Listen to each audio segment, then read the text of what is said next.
সকলকে স্বাগত। আমি রাজীব স্যার। আজ আমি তোমাদের দ্বন্দ্ব সমাসের কিছু এমসিকিউ প্রশ্ন নিয়ে আলোচনা করব। তবে আমি এই দ্বন্দ্ব সমাস নিয়ে আগে একটা ক্লাস নিয়েছি, যদি তোমরা মনে করো তাহলে সেই ক্লাসটা দেখে নিতে পারো। আমি এই ক্লাসের এবং ভিডিও ডেসক্রিপশন বক্সে আমি লিঙ্কটা দিয়ে দেব, তোমরা দেখে নিতে পারো। আজকে আমি দ্বন্দ্ব সমাসের এমসিকিউ প্রশ্নগুলো আলোচনার পূর্বে সমাস সম্পর্কে তবে একটু সাধারণভাবে ধারণা তোমাদের সঙ্গে শেয়ার করে নেব। দেখো, এখানে একটা বাক্য দেওয়া রয়েছে যে আমি বিদ্যার আলয় থেকে 3 মাথার সমাহার পেরিয়ে বাড়ি ফিরব। এই বাক্যটা দেখো, এই বাক্যটা আমরা ঠিক ভুল বলবো না, কিন্তু বাক্যটা একটা অসম্পূর্ণতা রয়েছে। আমরা এভাবে বাক্য বলি না। আমরা কিভাবে বলি? এই বাক্যটাকে আমরা এভাবে বলি যে আমি বিদ্যালয় থেকে 3 মাথা পেরিয়ে বাড়ি ফিরব। তাহলে কি? তাহলে আমরা এখানে কি পাচ্ছি? দেখো, দুটো পদ বিদ্যার ও আলয়, এটা মিলে হয়েছে বিদ্যালয়, এবং 3টে পদ 3 মাথার সমাহার মিলে হয়েছে তে মাথা। তাহলে সমাসের কাজ কি? সমাসের কাজ হলো সংক্ষিপ্ত করা এবং বিষয়কে সুন্দর করা। যাই হোক, আমরা এবার সমাসের সংজ্ঞাটা একটু দেখে নেব। দেখে নাও যে আমরা সমাস বলতে কি বুঝব। সমাস হলো যে 2 বা ততোধিক পদের মিলিত রূপ, তাকে সংক্ষিপ্ত করে এক পদে পরিণত করা। এবং সংস্কৃত যদি সমাস শব্দটার ব্যুৎপত্তি আমরা করতে যাই তাহলে পাবো সম অস, মানে যার অর্থ হচ্ছে সংক্ষেপ করা, তার সঙ্গে ঘং প্রত্যয় যোগ হয়ে সমাস হয়েছে। এবার সমাসের কিছু পরিভাষা রয়েছে, পরিভাষাগুলো আমরা খুব দ্রুত একটু জেনে নেওয়ার চেষ্টা করি। দেখো, সমাসে আমরা কি কি পাবো? যেমন প্রথমে পাবো সমস্যমান পদ, পূর্বপদ, পরপদ, ব্যাসবাক্য এবং সমস্ত পদ। তো এই বিষয়গুলো কি একটু আমরা জেনে নেওয়ার চেষ্টা করব। পূর্বপদ, যে সমস্যমান পদ প্রথমে বসে তাকে পূর্বপদ বলে। তাহলে দেখে নাও, এই দুটো হচ্ছে সমস্যমান পদ। এই দুটো পদের মধ্যে বিদ্যার এই পদটা যেহেতু প্রথমে বসেছে তাই এটা পূর্বপদ। খুবই সহজ। এবার আমরা জানবো পরপদ। ঠিক পরপদটাও তাই, যে সমস্যমান পদ পরে বসে তাকে আমরা পরপদ বলবো। দেখো, আলয় নামক এই পদটা পরে বসেছে, তাই আলয় হলো পরপদ। এবার সমস্যমান পদ কাকে বলে সেটা একটু জেনে নিই। 2 বা ততোধিক পদে সমাস হয় তাদের প্রত্যেকটিকে বলে সমস্যমান পদ। আচ্ছা, তাহলে দেখে নাও, এখানে দেখো দুটো পদ রয়েছে, এই দুটো পদ মিলিত হয়ে সমাসটা হয়েছে। তাহলে এই প্রত্যেকটা পদকে আলাদা আলাদা করে আমরা সমস্যমান পদ বলবো। তাহলে আমরা যদি বলি এই বিদ্যালয় সমস্ত পদে বা এই সমাসে কটি সমস্যমান পদ রয়েছে? 2টো সমস্যমান পদ রয়েছে। এই গেল। এবার আমরা ব্যাস বাক্যটা জেনে নিই। ব্যাস বাক্য কি? ব্যাস কথার অর্থ হলো বিস্তার। সমাসের ব্যাখ্যামূলক বাক্যকে বলে ব্যাস বাক্য। উদাহরণ, বিদ্যার আলয়। অর্থাৎ তাহলে দেখো, এই বিদ্যালয় যে সমাস, এই সমাসটা যে বাক্যটার মধ্য দিয়ে আমরা পেলাম বিদ্যার আলয়, এইভাবে আমরা ভেঙে বা এইভাবে আমরা বিস্তৃতভাবে ভেঙে এই বাক্যের মধ্য দিয়ে আমরা এই বিদ্যালয় নামক সমাসবদ্ধ পদটা পেলাম। তাই এই বাক্যটা হলো ব্যাস বাক্য বা বিগ্রহ বাক্য। এই গেল আলোচনা। এবার সমস্ত পদটা একটু জেনে নিই। 2 বা তার বেশি পদ মিলিত হয়ে যে পদটি গঠিত হয় তাকে সমাসবদ্ধ পদ বলে। বা অন্যভাবে আমরা বলতে পারি, এই যে ব্যাস বাক্য, এই ব্যাস বাক্য সংযুক্ত হয়ে যে পদটা গঠিত হচ্ছে তাকে আমরা সমস্ত পদ বলবো। এই আমরা সংক্ষেপে একটু জেনে নিলাম। এবার আমরা আমাদের কতকগুলো সমাস সাধারণত বাংলায় করতে হয় সেটা একটু দেখে নিই। সাধারণত 9 ভাগে সমাসকে ভাগ করা হয়। সেই ভাগগুলো এখানে দেওয়া রয়েছে। দেখো, দ্বন্দ্ব, কর্মধারয়, তৎপুরুষ, বহুব্রীহি, দ্বিগু, অব্যয়ীভাব, নিত্য সমাস, অলোপ এবং বাক্যাশ্রয়ী। তো আজকে এবার আমাদের যে মূল যে আজকের ক্লাসের বিষয়, সেই দ্বন্দ্ব সমাসের আমরা এমসিকিউ প্রশ্নগুলো করব। দেখো, এই প্রশ্নগুলো প্রথমেই আমি তোমাদের সামনে তুলে ধরবো, তারপর 5 সেকেন্ড তোমাদেরকে সময় দেব। তোমরা সেই 5 সেকেন্ড সময় নিয়ে উত্তরটা দেওয়ার চেষ্টা করবে, তারপর আমি উত্তরটা দেব। দেখো, তোমাদের আশা করছি ভালো লাগবে।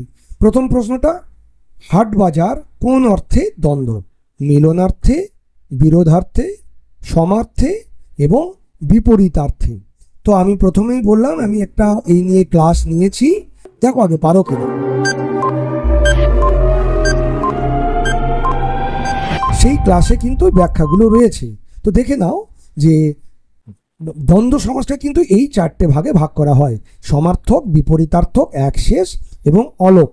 তো দেখো, হাট বাজার এই দুটো শব্দ কাছাকাছি, সমার্থক, তাই আমরা এটার উত্তর হবে, আমরা যে উত্তরটা পাবো সেটা হবে মিলনার্থে।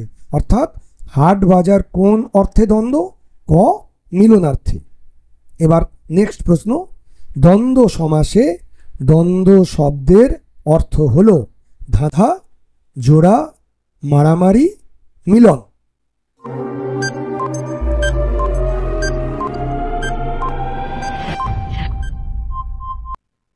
হয়তো অনেকেই পারতে পারো, উত্তর হবে মিলন। তার কারণ হচ্ছে দ্বন্দ্ব মানে যেমন লড়াই হয়, দ্বন্দ্ব মানে সেরকম মিলনও হয়। তো দ্বন্দ্ব সমাসের দ্বন্দ্ব কথার অর্থ কিন্তু মিলন হিসেবেই ব্যবহার করা হয়, তাই এটার উত্তর হবে ঘ, মিলন। পরের প্রশ্ন, কোন শব্দটি দ্বন্দ্ব সমাস? সিংহাসন, রাজপথ, আগাগোড়া, দম্পতি।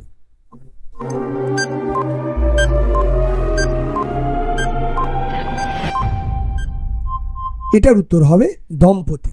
তার কারণ হচ্ছে সিংহাসন এটা অন্য সমাস, সিংহ চিহ্নিত আসন, রাজপথ পথের রাজা, আগাগোড়া আগা থেকে গোড়া পর্যন্ত, তাই এগুলো একটাও হবে না, দম্পতি হবে এই প্রশ্নের সঠিক উত্তর।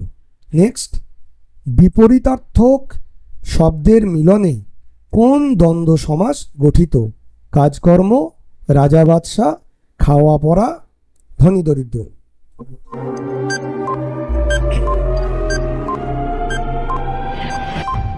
আশা করছি তোমরা এই প্রশ্নের উত্তর দিতে পেরেছো। এটা হবে ধনী দরিদ্র, কারণ ধনী এবং দরিদ্র এই শব্দ দুটোই কিন্তু বিপরীত শব্দ। ধনী ও দরিদ্র মিলে বিপরীতার্থক দ্বন্দ্ব সমাস এখানে হয়েছে। নেক্সট প্রশ্নে চলে যাই, কোনটি দ্বন্দ্ব সমাস? কোকিল কণ্ঠী, রাত জাগা, হাটে বাজারে, মেনিমুখ।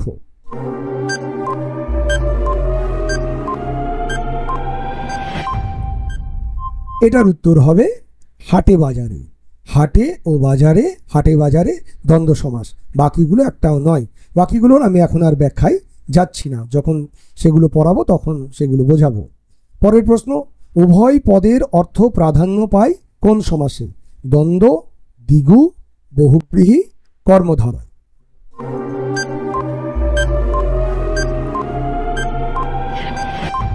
এটা তোমাদের পারার কথা, তার কারণ হচ্ছে যেহেতু আমরা দ্বন্দ্ব সমাস নিয়ে আলোচনা করছি, অতএব বুঝতেই পারছো এই উত্তরটা দ্বন্দ্ব হবে।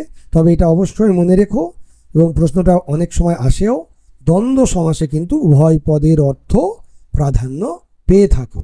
এবার পরের প্রশ্ন, ভয় ডর একটি সমার্থক দ্বন্দ্ব, একশেষ দ্বন্দ্ব, বিপরীতার্থক দ্বন্দ্ব, অলুক বা অলোপ দ্বন্দ্ব।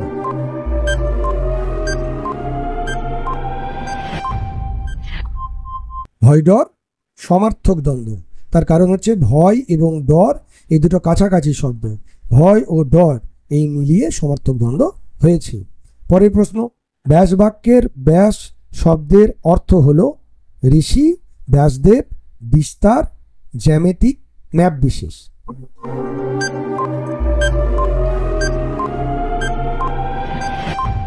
এটার উত্তর বিস্তার। আমি প্রথম দু একটা স্লাইডে এটা নিয়ে আলোচনা করেছি, তো এটা উত্তর হবে গ, বিস্তার। পরের প্রশ্ন, সমাস শব্দটির অর্থ হল সমাজ, সংক্ষেপ, সবপদ, সমপদ।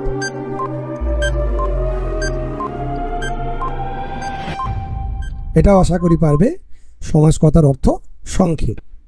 পরের প্রশ্ন, আমরা হলো একশেষ দ্বন্দ্ব, সমার্থক দ্বন্দ্ব, বিপরীতার্থক দ্বন্দ্ব, অলোপ দ্বন্দ্ব।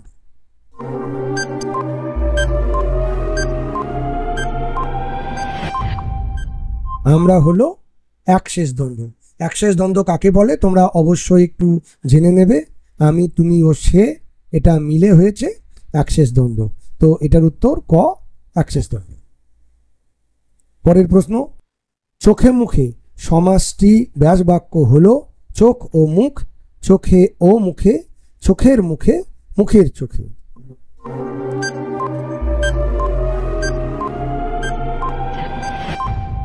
চোখে মুখে সমাসটার উত্তর হবে চোখে ও মুখে। এটা অলোক বা অলুক সমাস, অলুক দ্বন্দ্ব। এটাও তোমরা একটু দেখে নেবে যে এখানে কোনো রকমের কিছু লুপ্ত হয়নি, লোপ পায়নি। এই যে একারগুলো অর্থাৎ কোনো জ্যোতিচিহ্ন বা অন্য কিছুই এখানে লোপ পায়নি বলেই এটা অলোপ দ্বন্দ্ব বা অলুক দ্বন্দ্ব। তো এটার 11 উত্তর হবে খ, চোখে ও মুখে। পরের প্রশ্ন, লজ্জা সরম এটি হলো বিপরীতার্থক দ্বন্দ্ব, সমার্থক দ্বন্দ্ব, অলুক দ্বন্দ্ব, একশেষ দ্বন্দ্ব।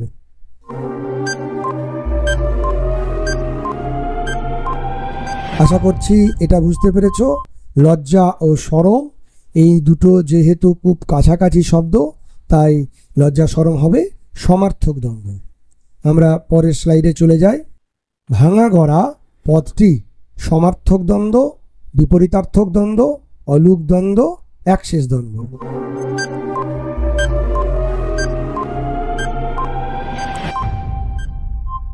একটু চিন্তা ভাবনা করলেই পারবে। দেখো, ভাঙা আর গড়া দুটো বিপরীত শব্দ, তাই এর উত্তর হবে খ, বিপরীতার্থক দ্বন্দ্বে।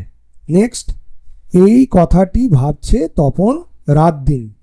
নিম্ন রেখাঙ্কিত পদটির সমাস হল দ্বন্দ্ব, দ্বিগু, তৎপুরুষ, বহুব্রীহি।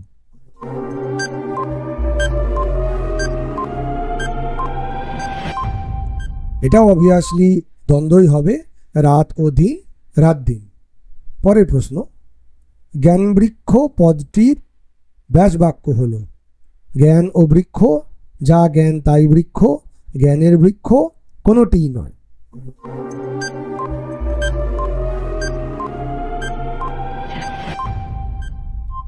তোমরা এই প্রশ্নের উত্তরটা পারলে আমি বুঝে নেব যে তোমরা অনেকটাই সমাজ সম্পর্কে জেনে নিয়েছো। যাই হোক, আমি একটু বুঝিয়ে দিই, ব্যাপারটা দেখে নাও। জ্ঞান বৃক্ষ, জ্ঞান ও বৃক্ষ এটা কিন্তু হবে না। যা জ্ঞান তাই বৃক্ষ তাও নয়, জ্ঞানের বৃক্ষ এটাও নয়। আসলে জ্ঞান বৃক্ষ হলো জ্ঞান রূপ বৃক্ষ। আসলে সমাস যখন তোমরা করবে এবং ব্যাস বাক্য যখন ভাঙবে, তখন খুব ভালো করে লক্ষ্য রাখবে যে যেন তুমি যেটা ভাঙছো তার অর্থ যেন আলাদা না হয়ে যায়। জ্ঞান বৃক্ষ মানে জ্ঞানের বৃক্ষ, মানে অনেক যার জ্ঞান এমন কাউকে বোঝাতে জ্ঞান বৃক্ষ শব্দটা ব্যবহার করা হয়। তাই জ্ঞান ও বৃক্ষ এরকম দুটো আলাদা পদে কিন্তু ভাঙবে না। তাই এটার উত্তর হবে কোনোটি নয়। পরের প্রশ্ন, দম্পতি সমাসবদ্ধ পদটির ব্যাস বাক্য হল দম ও পতি, জায়া ও পতি, জায়ার প্রতি, কোনোটি নয়।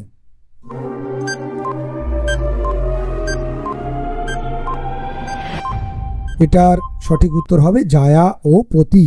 সবসময় যে শব্দ দুটো একসঙ্গে যুক্ত হয়ে সমাস হয়েছে, বিশেষ করে দ্বন্দ্ব সমাসের ক্ষেত্রে, সেটাই যে হবে তা নয়। দম্পতি মানে দম ও প্রতি, এটা কিন্তু ভুল উত্তর। তাই এটা সঠিক উত্তর হবে জায়া ও প্রতি, দম্পতি। পরের প্রশ্ন, রমেন স্নানাহার করে উঠল।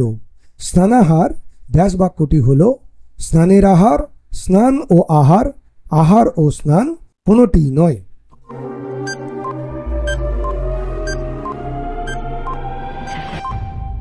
এটা হবে স্নান ও আহার। স্নানাহার এই বাক্যটা সমাসবদ্ধ পদটা গড়ে উঠেছে স্নান ও আহার এই দুটো সমসমান পদ নিয়ে, তাই এটার উত্তর হলো খ। পরের প্রশ্ন, সেখানে ছড়িয়ে রইল কাঠ কয়লা। রেখাঙ্কিত পদটি ভাঙলে পায় কাঠ ও কয়লা, কাঠ পোড়ানো কয়লা, কয়লার কাঠ, কোনোটি নয়।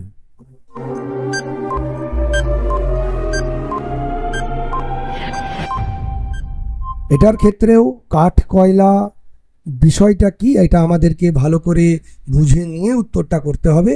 কাঠ কয়লা মানে কিন্তু কাঠ আর কয়লা আলাদা আলাদা রকম নয়। তাহলে কাঠ কয়লা মানে কি? কাঠ পোড়ানো কয়লা। অর্থাৎ কাঠ পুড়িয়ে যে কয়লাটা পায় আমরা তাকে কাঠ কয়লা বলি। তাই এটার সঠিক উত্তর হবে কাঠ পোড়ানো কয়লা। তাই কাঠ কয়লা কিন্তু দ্বন্দ্ব সমাস নয়। যাই হোক, এটা একটু অন্য রকমের ছিল, যেহেতু তোমরা অনেক সময় কি করবে, সবগুলোকেই দ্বন্দ্ব ভেবে ফেলবে হয়তো, এই জন্যই আমি এরকম একটা উদাহরণ দিলাম যে অনেক সময় এরকম ভুল হয়ে যায়। এবার আমরা একদম ফাইনাল স্লাইডে চলে আসি। দেশ গাঁয়ে কথাটা রটে গেল। দেশ গাঁয়ে এটি কি সমাস? দ্বন্দ্ব, দ্বিগু, তৎপুরুষ, বহুব্রীহি।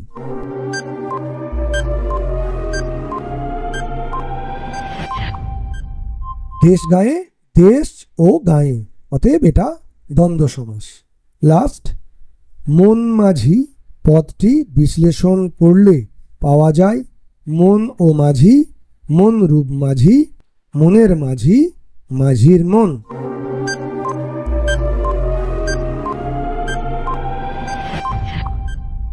দেখো, মন মাঝি এটা কিন্তু দুটো আলাদা বস্তু নয়, অতএব মন মাঝি এটা কিন্তু হবে না।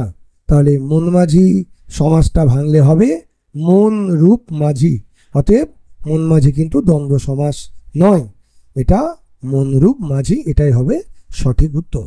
যাই হোক, আজকে এই পর্যন্তই তোমাদের ক্লাস নিলাম খুব সংক্ষেপে। এই বিষয়গুলো যে তোমাদের অজানা ঠিক তা নয়, কিন্তু খুব সংক্ষেপে আমি বিষয়গুলো তোমাদের সঙ্গে একটু আলোচনা করে নিলাম। আশা করছি তোমাদের এই ক্লাসটা ভালো লেগেছে। পরবর্তীকালে আমি সমাসের যে সমস্ত বিষয়গুলো নিয়ে বিশেষ করে অসুবিধা হয় সেগুলো নিয়ে ক্লাস নেব। আজকে এই পর্যন্তই। সবাই ভালো থেকো, সুস্থ থেকো।